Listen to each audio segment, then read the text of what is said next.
The New York morning had woken up in a hurry. People were streaming out of the subway exits, taxis were honking, coffee cups were being carried in a rush. The streets were full, but faces were empty. Everyone was getting somewhere. No one was looking at anyone. But that morning, for Donald Trump, walking through these crowds was not a necessity, but a conscious choice. He had wanted to walk a few blocks alone before an official meeting. His security team was watching from a distance, but Trump's eyes were on the street, or rather, he was following the sound. The echo of a note hit his ears. He turned his head. A man buried in his gray coat was sitting on the curb. He held a worn violin in his hand. A few coins were shining in the box next to his shoe. His eyes were closed, but his fingers were more alive than life. And the melody he was playing was not a classical piece. It was the voice of the soul. Trump took a few steps closer. People were passing him by. No one stopped, but he did. And at that moment, the city slowed down. The melody did not speed up. It did not ask for words. But every note was a piece of the past. It was as if a childhood memory forgotten years ago had been re-expressed on this man's broadcast. Trump closed his eyes. Then he reached into his jacket pocket, but this time not just to take out money, to make a decision from within himself. He put a few banknotes in the envelope he took out of his pocket, but he wrote something else on the envelope.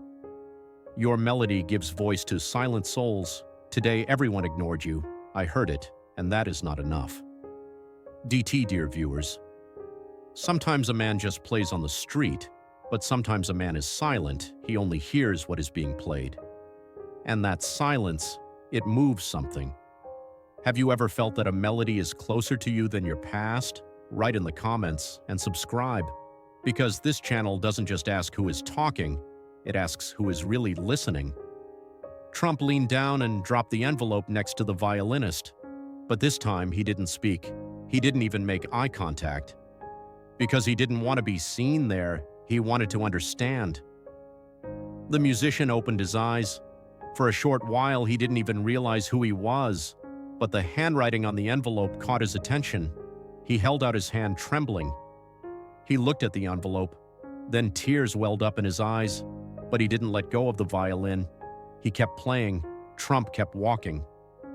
But the sound of the melody continued to come from behind him. And this time, something had changed in the notes. There was a gratitude, a light, a resurrection. The man continued to play while holding the envelope with both hands, but now the notes had changed. The bow moved more lightly, more deliberately over the strings, as if something that had been trapped inside for years was now slowly leaking out. The people accustomed to the world on the edge of the street were still passing by him. But the violinist heard none of them at that moment. He opened the envelope slowly. It wasn't just a few banknotes inside. It was a sentence that proved someone had heard his voice for years. Everyone ignored you today. I heard you. This sentence felt more real than all the city noise. He put the violin down on his lap. Tears welled up in his eyes. He bowed his head and wept silently. Trump had already disappeared into the crowd, but the sentence inside the envelope showed that he was still there. The man just sat there for a few minutes. He held his violin on his lap. He looked around. He realized that the street was as hurried as ever, but this time something had changed inside her. She read the text on the envelope again. Then she stood up. She put the violin back on her shoulder, and she started playing something she had never played before. The melody was neither classical nor jazz, nor was it a folk song. It was something that was completely hers. A thank you, a shout, a start over. Suddenly, someone stopped on the street, then someone else. The two young people looked at each other while sipping their coffee and shrugged their shoulders, but they stopped anyway. A woman took out her phone. But this time it was not for a selfie, to record the sound of the violin. Dear viewers, sometimes the city continues without anything changing, but sometimes a bow touches a string in such a way that nothing stays the same anymore. Have you ever felt that music has suddenly penetrated you? Write in the comments and subscribe, because this channel is not just about who is speaking, it tells which voice is being listened to. At the end of the day, the man was still sitting on the same sidewalk, but this time a circle had formed around him. Some didn't recognize him, but they listened. Some were filming, some were just crying. A reporter came over, seeing the crowd. He leaned over. "Sir," he said, "to what do you owe all this attention?" The violinist looked up. Today, for the first time, someone said, "I heard you," and for the first time, I really heard you. The reporter didn't understand what he meant, but he took a photo.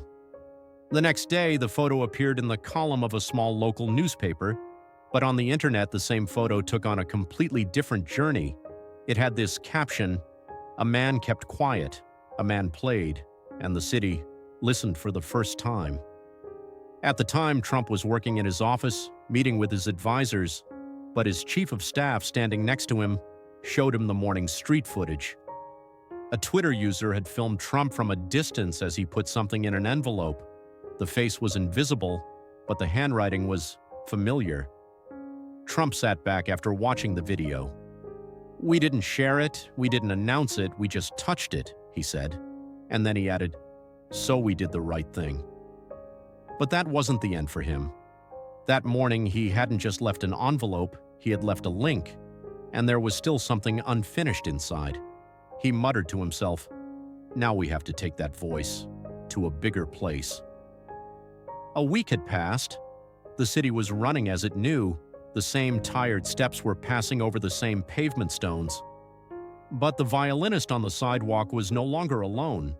People did not know his name, but they recognized his voice. When the music started one morning, a few people stood, listening silently with coffee cups in their hands.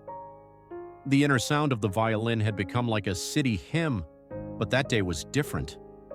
Before the violinist started playing, a man emerged from the building behind him. He approached in a black suit, with determination in his eyes. It was Donald Trump. But this time he had come with a team. The man playing the violin stood up when he saw Trump. Tears welled up in his eyes, but he could not find the words. Trump approached him. He held out his hand, and he said in a voice that everyone could hear, "If you allow me, I would like to take you to a slightly more crowded hall. This city heard you on the street, but now it is time to really listen to you." The violinist could not answer. He just nodded. His eyes were filled with tears. Trump turned to the team behind him. "Gentlemen, we are getting the hall ready for our friend in a day. A single note can be more effective than 1,000 words, and he did it." Dear viewers, sometimes you can't see the value of a person just by looking through glasses. Sometimes hearing the sound means more than seeing with your eyes. Have you ever witnessed a melody change your destiny? Write in the comments and subscribe. Because this channel doesn't just tell about music, it tells about the purest form of the human soul. A little gossip circulated around the city that week. Trump is going to give a concert with a homeless person. A violinist is going to be taken off the street and put on stage. He is going to play his own composition for the first time. But no one knew exactly what was going to happen. And finally, he arrived that evening. Trump had invited the musician to a cultural center he founded under his own name, but no press was invited that night. No live broadcast was made. Trump invited only his close friends and people who had come across the violinist on his street. The hall was plain, the lights were dim, there was only one chair in the middle, and the violinist sat on that chair. He had the worn-out violin he had been carrying for years in his hand, but he was wearing a brand new suit. After a few minutes of silence, he began to play. And at that moment, the hall was plunged into silence. The melody was neither classical nor modern. It belonged only to that day, only to those who were there, only to those who were really listening. Trump was sitting in the back of the hall. His eyes were glassy, but a revolution was silently growing inside him, because for the first time, not just the president, not just a businessman, he was applauding as a human being.